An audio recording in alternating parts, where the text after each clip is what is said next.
Much love, and I'm Wayne Johnson with Doc and Queen Ministries. Just got a short challenge for you today.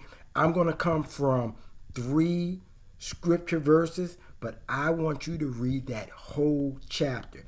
So I'm going to come from Acts chapter 5, verse 29, and it reads, Peter and the other apostles answered, "We must obey God, not you."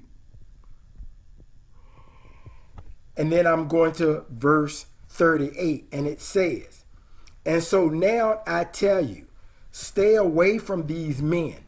Leave them alone. If their plan is something they thought up, it will fail. But if it's from God, you will not be able to stop them. You might even be fighting against God himself." The Jewish leaders agree with what Gamaliel said. That is your challenge. Take care. God bless. Much love.